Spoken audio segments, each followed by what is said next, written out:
Welcome to DetailDrummer. With us today we have Christin Neddens. She's an amazing drummer. She's a freelancer. She does world tours. She does awesome content on social media.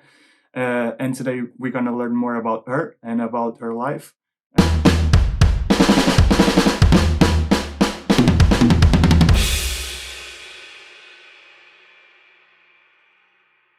So, Christin, how are you? How have you been during this lockdown and like these strange times? Hello, Joao. Thanks so much for the invitation. Looking forward to this interview. And thanks for the question. I'm doing well. I mean, it's a pretty tough time for everybody of us, I guess. And in general, a very happy person, I would say. And since lockdown day one, I set up a little studio room where I'm doing my social media stuff, and I very packed days, and I've always lots of ideas, and a lot of things are going on right now, and still, even after now 1 year of Corona. But anyway, I'm doing fine. I work a lot. I'm in a good mood, and I'm thankful for that. That's amazing. Okay, so you would say like this kind of lockdown and the way things change your life and the things like the dates and the gigs you had throughout the year that were canceled and you had to adapt.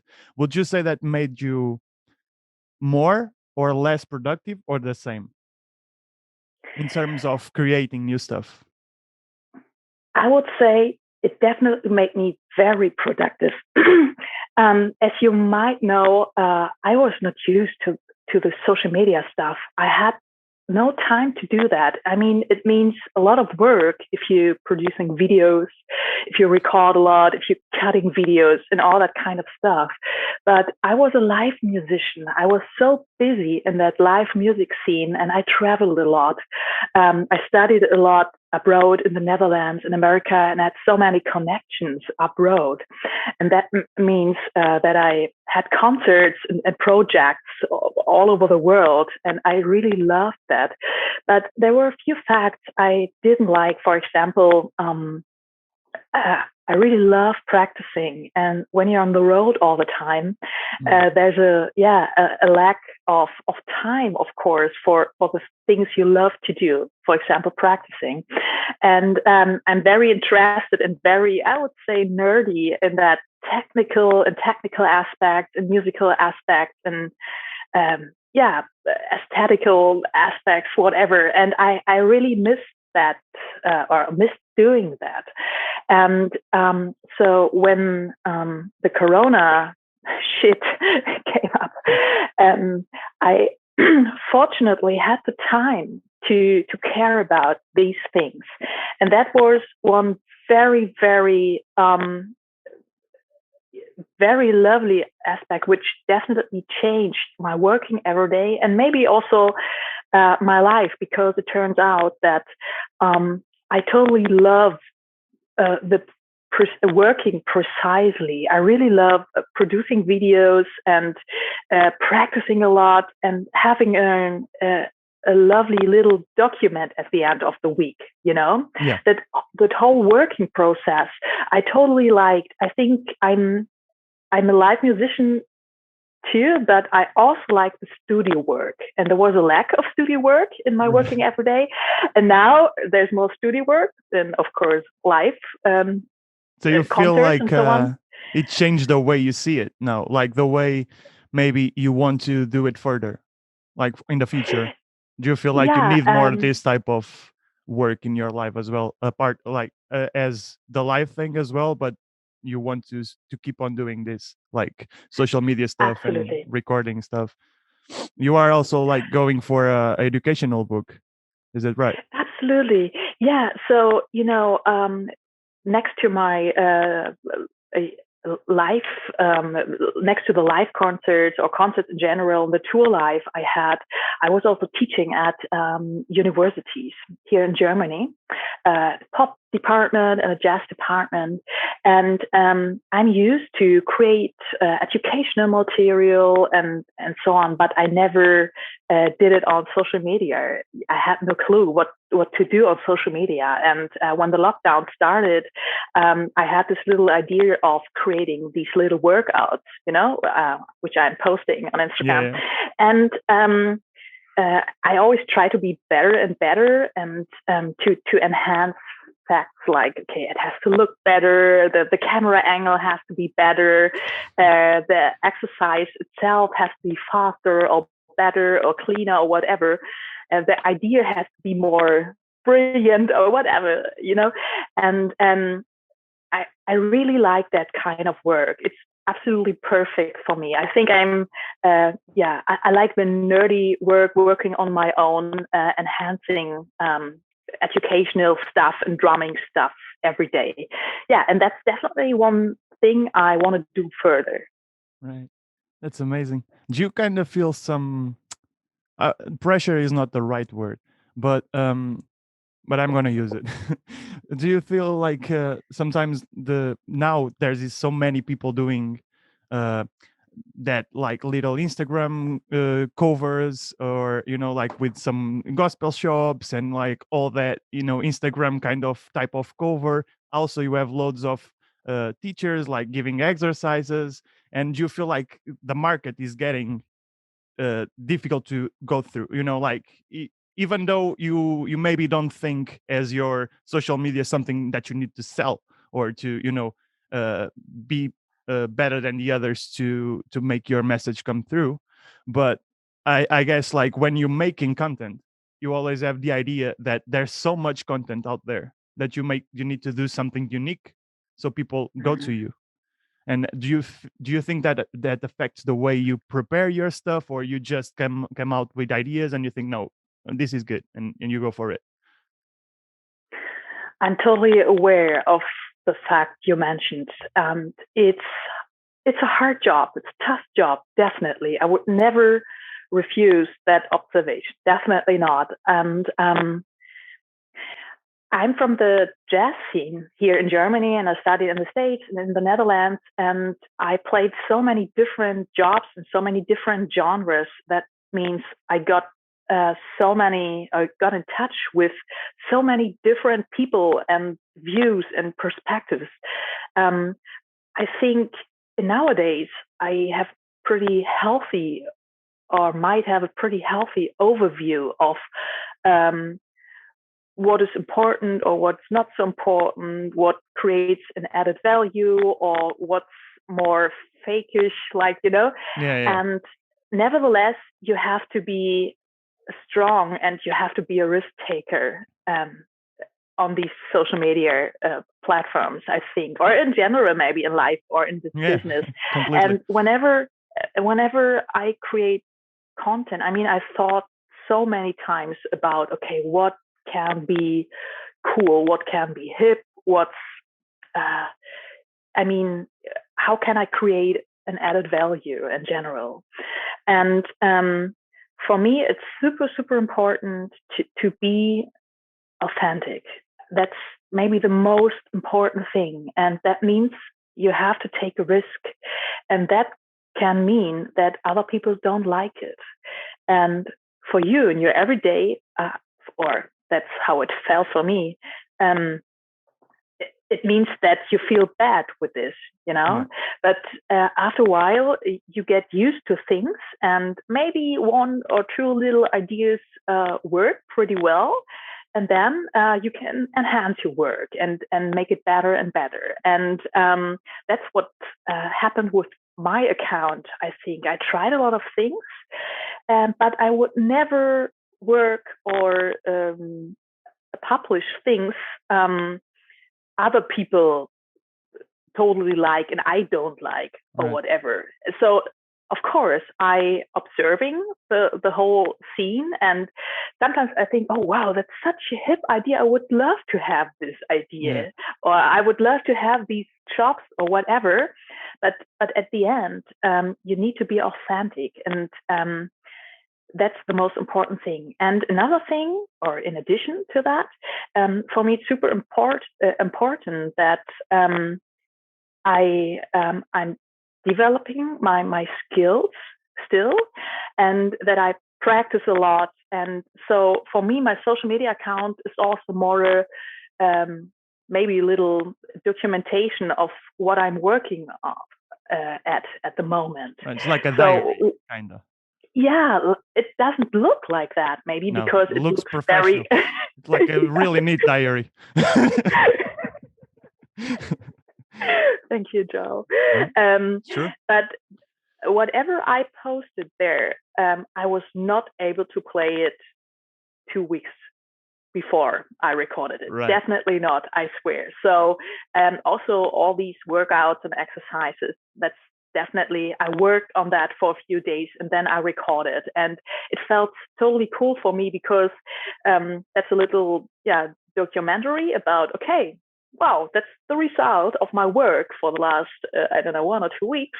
And let's see where I can go next week.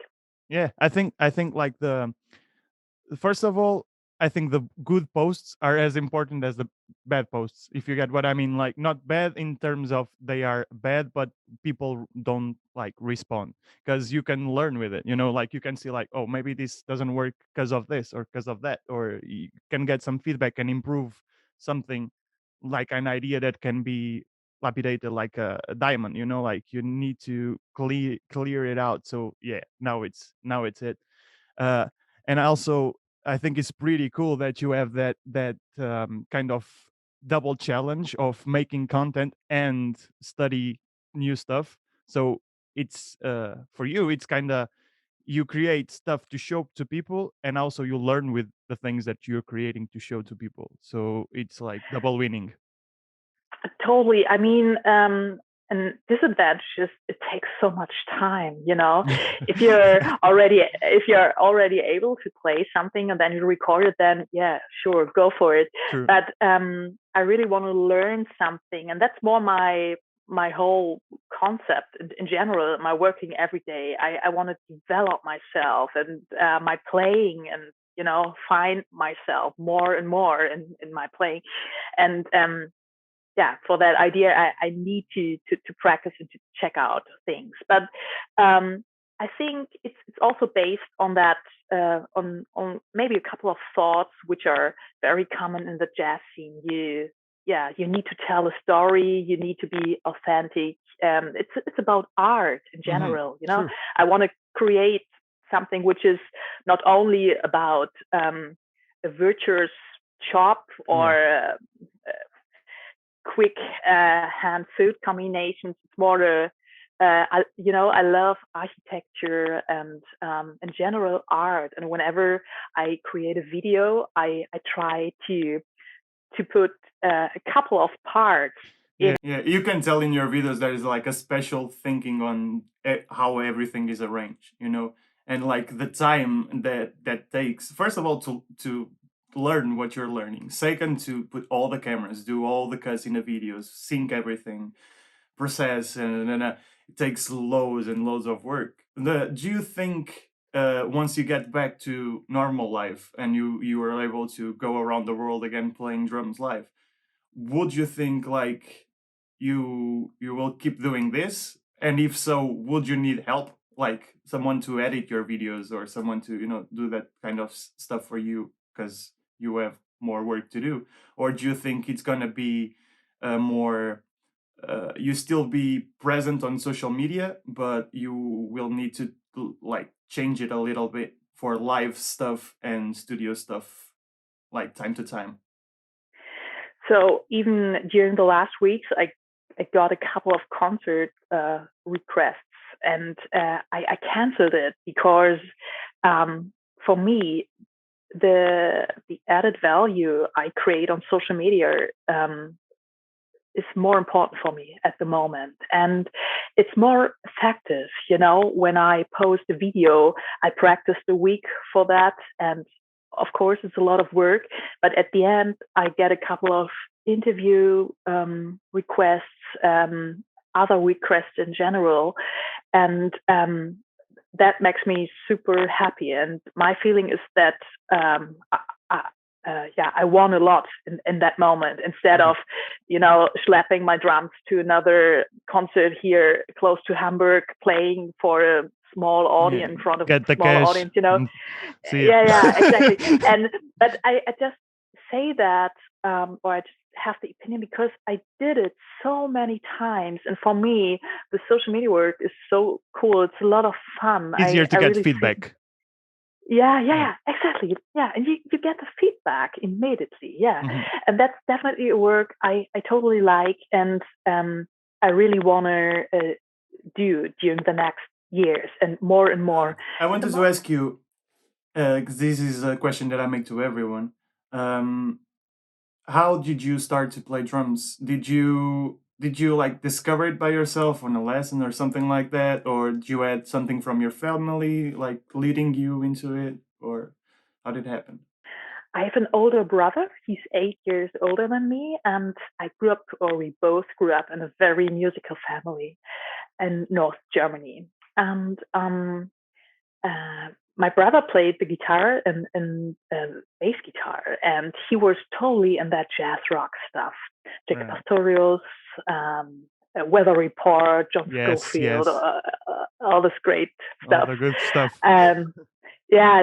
Lee Ritenour, all that fusion LA stuff. And I kind of grew up with it. And I remember I would say 10 or whatever when I got my first Jaco Pastorius Word of Mouth Big Band album. So pretty early for that kind of crazy music. Loads of information. But I got used to it, and whatever you heard as a kid, it feels still so familiar. And yeah, that's the music I grew up with. And later I had the wish to study drums. And during that time, you had the choice to study jazz or pop here in Germany. And there were a lot of jazz universities, and that's what I did. I started studying here in Hanover. Later, I did an exchange year in the Netherlands and Groningen. And later, I did my master degree in Los Angeles with Peter Erskine. Yes, the master. And the master, undoubtedly, yeah. And then I moved back to Germany, and I settled my stuff up here in Hamburg, and I got another master degree here, which was combined with a scholarship. That was really cool for me because I could realize my band projects here in Hamburg. And that's why I'm Hamburg, and I'm still in Hamburg. And for me here, the position is pretty cool because the city is very, kind of cosmopolitan, and also very, very modern and very beautiful in general. And I'm a MEINL artist, and MEINL is here in Germany, and I'm with TAMA, and TAMA is also with MEINL. So it's quite central as well if you want to travel. Yeah, it's pretty cool. And I mean, all you need is fast internet. That's a problem in Germany, to be honest. Is it? Oh man, can't tell. Sorry, but that's definitely what I observe, and not only me. Fair enough. Now, as you see, it works somehow, but not always. Don't rely on not always. No, just kidding. No, but yeah, I'm very satisfied. So when you started to study jazz and more like conservatoire kind of environment, so and this is like a question that I wanted to do. That is, being drums an instrument mainly played by men. Have you ever thought, like, being on that type of education, that it's really intensive and they ask a lot of you in terms of technical stuff, even like the way you think about yourself, because you need to be strong enough to don't let go, don't quit, to keep on going and to try to make yourself better, so you can not prove to the others that you're better, but to prove yourself you can do it. And some of, like, when I was doing my jazz degree, some of my colleagues, they couldn't take the pressure, and that's normal because you are 7 days working like, or playing 5 hours straight, and always with different repertoires and different challenges. And if you're not focused on that, you can go a little sideways. And especially when you're a woman playing drums at that bar, have you ever felt like someone was treating you different, or it was always cool with you? You've always felt you had the respect from your peers? So yeah, interesting fact, man, you mentioned, because that's a yeah, everlasting Because topic, I I want think. girls that play drums that are listening to this to listen to you. That Yeah, yeah, of course. I grew up with an older brother, and that's what I was used to. It felt so familiar to be surrounded by men, and by cool men, by friendly and cool and supportive men, and that's still my attitude. My opinion is, in general, the mixture is always the best. True. And of course, the fact you mentioned that it's such a man-dominated field, I can totally changing now. It little, yeah, A little step bit. by step, but very, very slowly, I would say. True. And I observed an interesting fact. So I was teaching at music school during my bachelor studies, and in music school, when you're teaching kids, it's interesting because, let's say, 8-year-old girls, they're so so extrovert and so funny sometimes, and they're a risk taker and all these kind of attitudes. And sometimes boys are maybe not the other way around, but often. And then when they're 12, 13, 14, it changes completely. They change the roles. And then a lot of girls, when they're in their 20s, they're still super shy and super, and I felt the same. And that causes problems, I would say, sometimes, because, I grew up in that big band field. And when you're a big band drummer, you have to have a certain attitude. True. So hesitation they need to respect is not you. absolutely. Like, I'm in charge. Totally. I love so big bands. Yeah, you have to know what to do and what to play. And that was not a healthy combination in that situation, because I got aware of that. But I was also very shy during these years, and I was always surrounded by these by these groups of men. And and during that time, my impression was that the boys love to be on their own, or just be surrounded by themselves.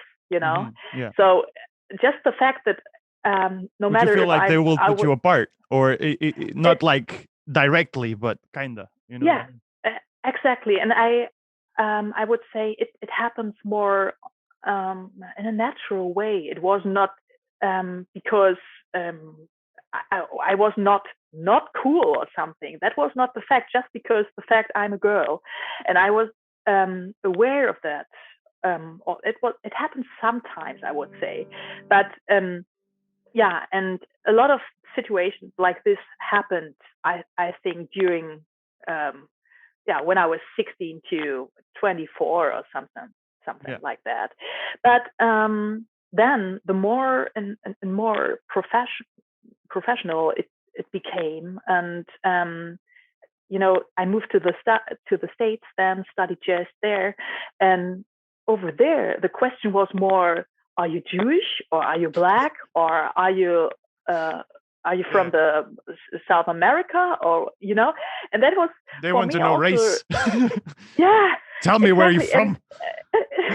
Exactly. And that was so interesting in that moment when I got aware of it, because for me the result was, okay, it's so based on the culture you are from. Yeah. And we don't have so many people from abroad here in Germany, and that's why the focus is always on that gender thing. Fair. We have a lot. We have a lot of Turkish people here, but not so many Black people or people from South America or whatever. And at the end, I thought, okay, we are all human beings, and that's how we unfortunately behave sometimes. And you have to deal with it. And another fact you mentioned, the academic way, was that it has definitely advantages being a girl in that man-dominated field, but it also has disadvantages, definitely both. I would say it's like for men too, but the focus is always on you all the time. And that means in tricky situations that you have to nail it when you're put on the spot, you have way more pressure. Yeah, absolutely. And if you nail it and if you succeed, then you go home like, yeah, made it. Yeah, but then the people are so focused and you're so great, you're blah, blah, blah. And sometimes I feel like, yeah, but my friend who is a drummer too is also great. It's just because, I'm a girl, I'm so, in that moment. So you feel like they would say you were like better because you were a girl. So imagine if you played the same thing, you were a guy, the reaction will be different. That's what you mean. Sometimes, not always. Yeah. And it really it's different in the different music scenes and genres. I think in the big band scene, you have to have your technical skills and your music knowledge together. And if you don't, then you fail, definitely. And no matter if you're a boy or girl. Yeah, true. And that was the attitude I was used to. And I really liked the focus was not on what gender you are or whatever. It's just based on what you are able to do and what kind of skills you have. And that's an attitude I really like. I think the mixture is always the best. And I have a lot of male students and they're totally cool of that. And sometimes we talk about facts like this, but my impression is that the attitude in general towards this gender discussion definitely changed step by step. It feels pretty normal in nowadays. But I do think it's still like something to change, but I think it's changing gradually. It's changing. You can tell that. For example, when I was a kid and I was looking for drummers online, of course there was way less stuff on YouTube and stuff like that, but you always get like those big drummers like men, like Dave Weckl, like the Krupa, like all those guys. And now you start to see even like channels like big channels on YouTube like REMO or some big artists playing with they have woman drummers or woman guitar players, or like you can tell that I don't know if girls at some point they were afraid of going the step further to be professional, but I definitely think that now it's the time for all the girls that, and even the guys, but the girls that want to be professional drummers, they need to understand that it's a market that is changing. And I definitely think that so many drummers, like woman drummers, like yourself, like other ones, like they're so good and they have so much to offer that like there's no difference at all of being a man or a girl. Is everything is inside. You know what I mean? Like what you have to offer, it's in here. It's not outside. So you mentioned an important fact. So the lack of models. So that's definitely a problem. I ignored the fact until I was, I don't know, 20 or something. But if you have to be authentic and more seen as a strong personality in the business, then you have to be, you have to have a strong character. But that's a problem if there are no role models in that moment, because I was a big fan of, as you mentioned, Peter Erskine and Keith Carlock and all these guys. But I had to found another personality. So and sometimes it feels like there are borders because there is no role model, Yeah. and it's a bit overwhelming in that moment with 20 to create your own role model. Yeah. I think nowadays it's a bit it might be a bit easier. I observed that when I'm teaching at universities, because there's Annika, there's Yeah. Philo, and I'm also here from Germany, don't my stuff. I don't care about these things anymore, and I feel totally well in that lifestyle I have with, I don't know, sports, clothes, and whatever. And maybe for other people, it's easier sometimes to have this kind of to see that kind of image, and then, oh yeah, this is cool, I like that. But Annika mentioned that in one video. She never had that because it doesn't exist, or it was at least not visible. And I had definitely the same problem. And do you think you could be someone like the role model for someone, or do you never think about that like in that way? You just think if it happens, it happens.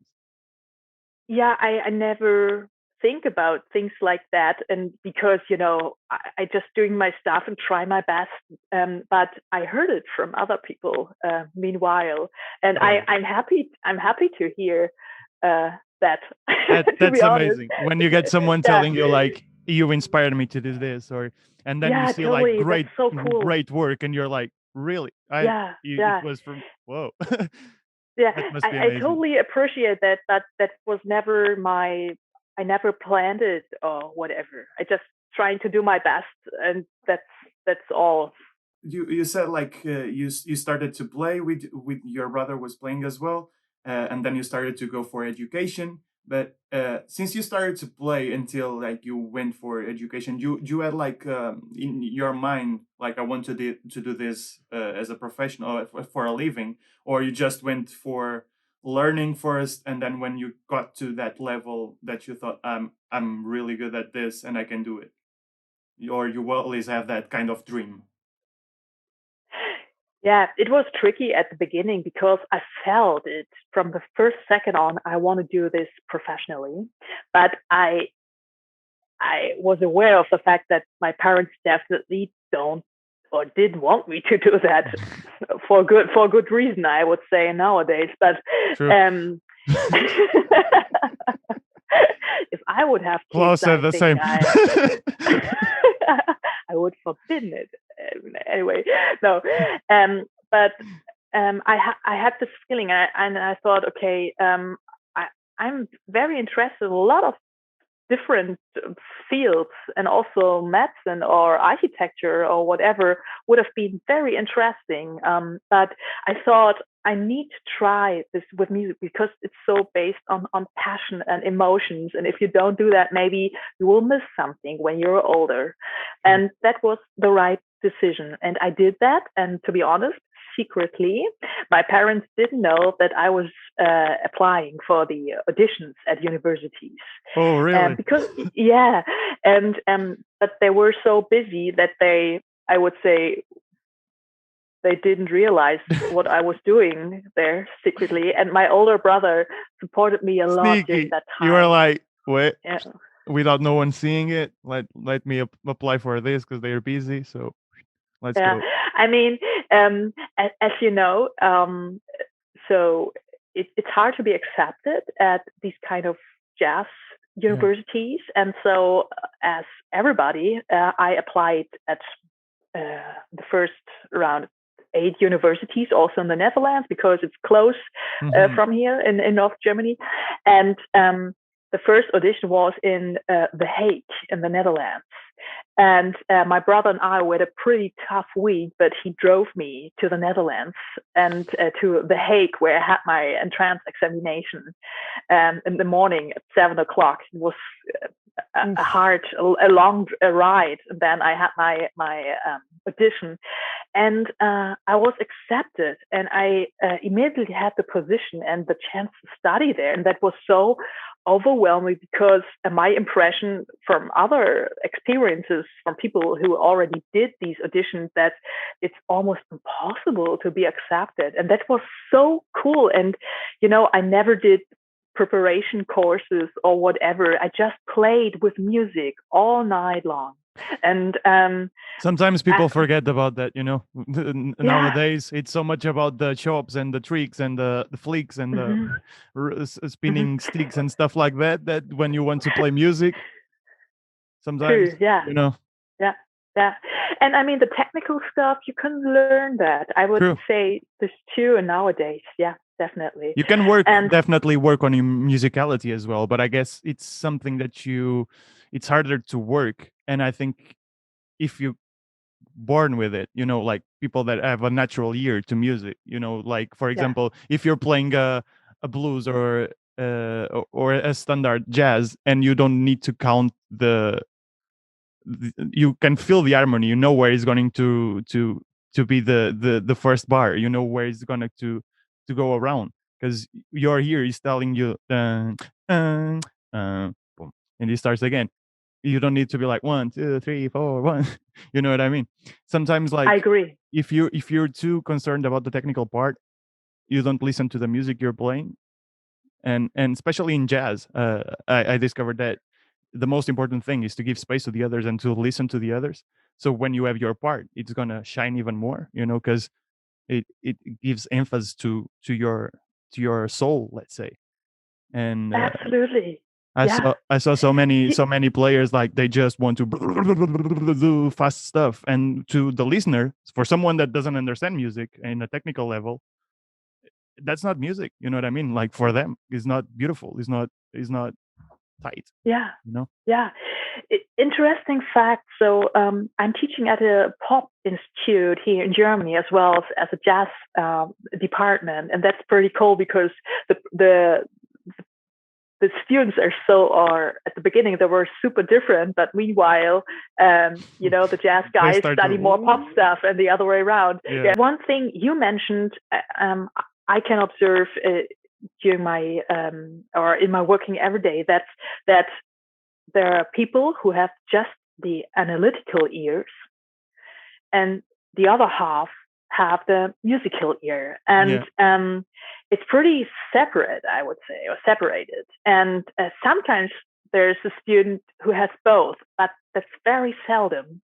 And it's interesting because the technical level nowadays is crazy, but the musical level, is on a super high level too, but there are not so many people who are good in both. And it's crazy because the people with an analytical ear, they listen to musical stuff too, but they always want to learn the sticking behind it, or what kind of technique it is. But topics like playing over a bar line, syncopated patterns, creating longer phrases, developing musically a phrase to a peak, things like that, flow, playing with flow and ease, all that kind of stuff, beautiful phrasing.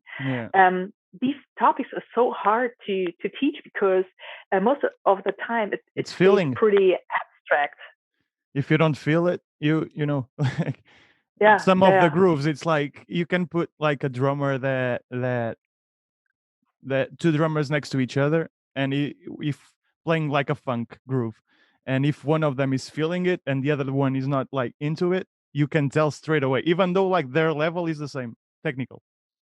Is the feel, the way you breathe, the way you feel the beat, the way you, like, lock with the rest, and that's what I wanted to get with that thing of people now are more people. When I say people, it's like in general, it's not anyone in specific, but they are like, you can tell on Instagram that it's about the show business. It's about doing a show. Like those little clips of 15 seconds, you see a guy with a snare drum and like lifting the sticks up and getting him down, and it's cool to see it. That's amazing. But I guess most of the drummers now, especially the younger ones, when they open Instagram, and they see like those med skills and shops and stuff. That's why I wanted to create this, because that's not the only thing you do as a drummer.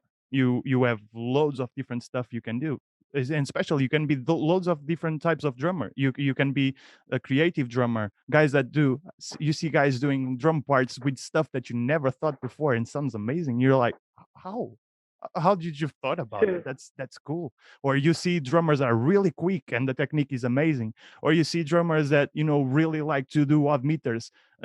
There's different types of drummers all the way. But I guess for new people, for new students, when they see all the social media content, they can get stuck in that mindset that it's like, I will not be good enough to do this, so they like quit before they start. You know what I mean? And when I was a kid, I remember to see like covers on YouTube, and he was playing like covers and stuff, doing like cool feels, and for me, I had started to study jazz at that time, and for me that was impossible to do. I was like, I will never be able to do this feel. And once I started to go for the jazz program, and you start to get some technique, and you start to get like more fluid on a drum set and stuff like that, and you see your footage after a gig, and you see like, and you're like, whoa, actually I can do it. And you get to that point that you start to realize like you can do it. And when you go further and further and further, and you get to that point that you are that guy doing those videos. But True. Until there, I think there's like that little push or that little alert for people. Hey, it's not only this is like part of it. You know what I mean? True. And I ask a lot of questions of mine. What do they feel when they consume social media? And the interesting result was even the choppy players mentioned that they don't have a good feeling when they're checking out videos at Instagram. And that was very important for me to hear, because I thought, because of that, I need to create videos which give the people something more warm-hearted, musical, also drumming-wise, interesting and virtuous. But something warm-hearted and cool, more kind of lifestyle they like, because you know that feeling. Meanwhile, I mean, there's such an overload of videos. True. It's impossible to consume all that awesome stuff, but it takes so much time to make a choice what to watch and what to use and for your practice follow. routine or whatever. And who to follow and whatever.